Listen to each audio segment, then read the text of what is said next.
Man, what's going on, guys? Joey Franzo here with Flex Training Systems. How are we doing today? Today is June 19th, 2017. I'm currently in Southern California. It is 9:33 a.m. I've been up since maybe 5:30ish.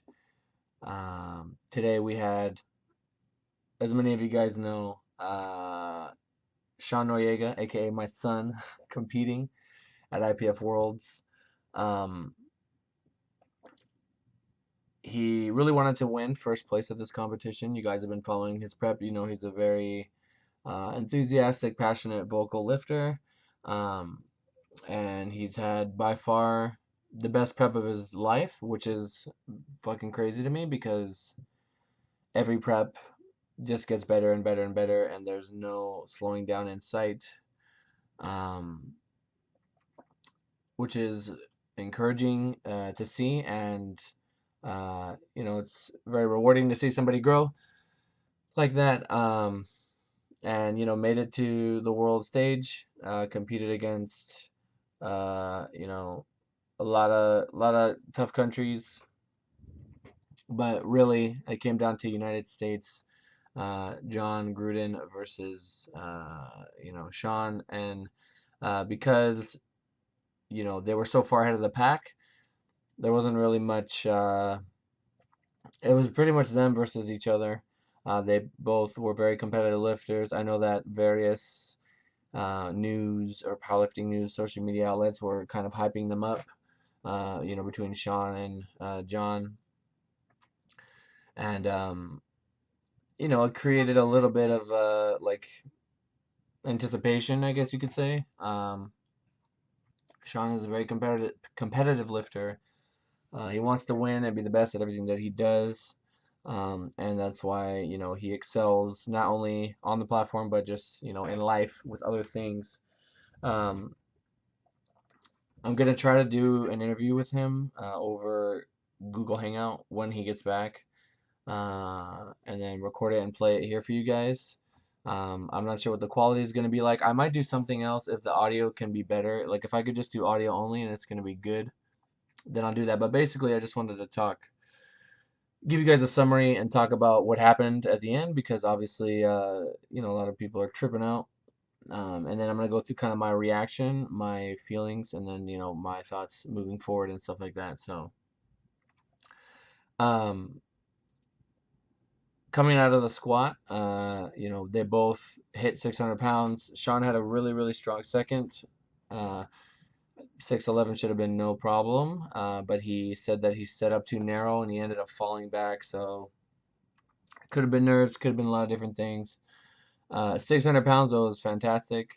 Uh, for his size and everything considered. The travel, like international travel, everybody says is like a big killer. Seems like it affects the smaller guys a lot more. Um, I mean, it's kind of hard if you can't get there. I have some theories, like if you go into like muscle protein synthesis and sleep and time change and all that stuff, as to why that could be and why it can affect smaller guys rather than bigger guys. But for him to hit that squat, I'm not even mad about it. And considering it was like a technical thing, oh well. On bench, Gruden is a very strong bencher. I think he's hit 440 in training. He only ended up hitting, shoot, off the top of my head, I think 185 or 187.5, something like that. It was not 440. It was much less than what he's capable of. But I mean, like I said, travel, all that stuff. Sean ended up hitting 402, which is a huge, positive for him. Finally broke that barrier. So that's definitely a positive. And then coming into deadlift, Sean is the bigger deadlifter, but not by too much. And Sean has pulled 675 a lot, many times in training. Or 660-ish in training. He's pulled it many times, like at least 5 times off the top of my head, 4 or 5 times. And so I knew, like he had his opener, it flew. He takes a pretty big jump, Gruden hit his. They jumped together. After the second attempt, Gruden bluffed a big jump and then kind of, brought it back down. Was like, you know what? I don't think I have this. I'd rather just get my third and make Sean make something. Even though it is within range, they still have to execute. Um, and Sean ended up going for, I believe, 661, which he's pulled already in competition before. It was like a very comfortable weight. I knew like, oh damn, that's money for him. Like he's gonna get this. He pulls out the lift, and from everything that I can see, it looked like a fantastic lift. I couldn't see anything wrong at home watching, and they had like two different camera angles. So it looked really, really good. And, I knew before the lights even came on that it was a good lift. And then, it comes up a good lift, 2-1. I was like, whoa, was that one coming from? But oh well, fuck it, we got the lift. We're already celebrating. I actually made a post and then immediately took it down because they overturned the lift. They said I guess his shoulders weren't locked out or soft knees or something, and it was just like, oh man, to have that feeling of winning and then having had it taken away like so quick. I mean, I'm not on the platform, but I usually sleep in much later. I don't wake up at 5 a.m., but I was anxious for him. I wanted to see how he was doing. Kind of reminds me back, at Raw Nationals. Um, I I had to sleep like so the 83s lifted and I didn't get to bed till like 3:30 in the morning, and I think I actually got to my room at 2:30. Took a shower, did all my stuff, and then went to bed. So I couldn't handle the lifters in the morning the next day, and I had to compete. So it was like, if I don't sleep, like, what's the point? Um, I told myself I was going to sleep in. I ended up sleeping only 5 hours because I had so much anxiety knowing that there were lifters competing of mine, and I couldn't help them. I mean, I can't help everyone; it's impossible. But you got to cut your losses where you can, and that's kind of how it was here. I had to wake up. I wanted to watch. I mean, I knew he probably didn't have his phone on him, but. Um, he didn't because I was trying to, say, good job after this or that, and he wouldn't be able to get back to me. But um, it's fucking tough, and it hurts to see that, especially when you've been so invested in a lifter over such a long time, and to finally see them get a chance to do something special. Considering, I believe there's no 83s in the open at all this year. So, this is it. This is the 83s representing United States. Um, it's tough. It is tough.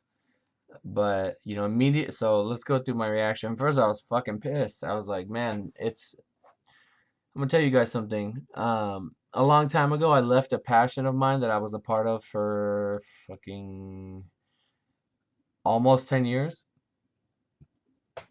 And I left because um, I couldn't handle the like doing everything right and still losing because there's like a RNG factor. There's like it's not, I can't control all the variables, and sometimes things are gonna happen even if I do the right thing and it's out of my control, and it would make me so mad. I would get so angry at that because it's like, what am I putting all this effort for if I can't? I don't like not being able to control my destiny. Uh, I guess you could say. And I left, and I haven't looked back, and I miss it. Um, but it is what it is, and I'm here now, and it was really discouraging, and I'm just like, fuck, like, do I want to continue to support a federation that's gonna be like this? Like, we work so hard, and we put so much fucking effort into this shit for like months, time, money, just you're putting your body on the line, all these different things, and then to fucking have this happen, it's hard on me because I'm dealing with a lot of people, so I see it happen, more frequently than if I was one person, obviously. Um, and I'm fucking passionate about what I'm doing, and I'm fucking passionate about my people. And if you ever watch like I can't even believe I'm not comparing myself to professional sports, but their coaches, they fucking go off and they get fucking pissed, and I have the right to have my reactions and be mad or whatever, but in that moment, I think that's human, and I think anybody that can't see that, you're fucking retarded and you're unreasonable because people they're gonna have their reactions, and you need to understand that. And then, obviously, I'm gonna take a step back from the situation, look at everything, and kind of come to grasps with what's actually happening. I think actually, Sean talked to me right after we're able to text. Good old iPhone technology, even though he's on the other side of the planet, and he wasn't mad about it. I mean, he was mad, but he wasn't. He was over it. He took it all right. He has to worry about Daniela. She's about to compete, and it kind of helps to have something to take your mind off it. But it just fucking sucks. Um, and I just wanted to go through those feelings with you guys, because maybe you saw my post and you weren't understanding where I was coming from, or you don't know what's going on. For those of you who are still confused, the jury can overturn. The jury is like God, right? They could fucking overturn anything as long as there's it's 2-1. So if it's 2 reds to a white, or 2 whites to a red, they can just be like, nope, fuck that. We didn't think it was good enough. Overturn that shit, which is kind of shitty, but it is what it is. Um, and shout out to fucking JP Couchy. What's going on, man? I know you like to be a uh, what's the word I'm looking for? Contrarian, maybe. Like to point things out and to play devil's advocate, and to be on the other end. But to say that you felt like that it was undisputedly like a red, it should have been turned down. I think that's either bias, or you're just like, I don't believe that you believe that, because I know you're a rational, practical dude, and I don't believe that. I think you're just trying to go against me in the moment or something. But clearly it was a controversial lift. If the judges didn't know what was going on. um, but I actually like posted a picture of him on, like, and tagged him and was like, you look less locked out than he does here, but his pass. But it happens. I mean, there's inconsistencies. It's not like an automated system that's judging your lift. It's people, and people make mistakes. People are not perfect. I'm not mad at anyone. I was mad in the moment. I was frustrated. As anybody who puts any amount of time and effort and heart and soul in anything that they fucking do, you should be mad. When someone you care about doesn't do well. Like, it's okay to have emotion. As long as you're not doing anything irrational, and you're not hurting anyone, obviously. We're not on the basketball court. We're not gonna punch anyone. But I was frustrated, and maybe people that don't understand where I'm coming from don't know. Like, maybe have you trained someone for 3 years, and watch them go from a fucking peasant at a local meet all the way up to where they are now. Shout out to all the peasants out there. I'm a peasant too. Team peasant. What's good? Hey, if you're a peasant too, comment in the comments below. Team peasant.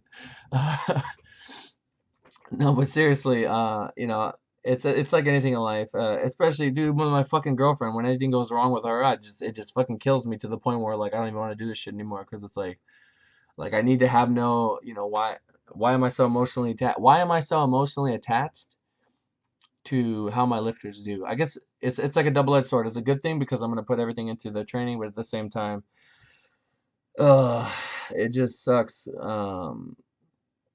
when things don't go out well, dude. Even when John didn't win against what's his name, or even when Jesse gets a lift turned down and I'm just handling him on me day, it fucking kills me.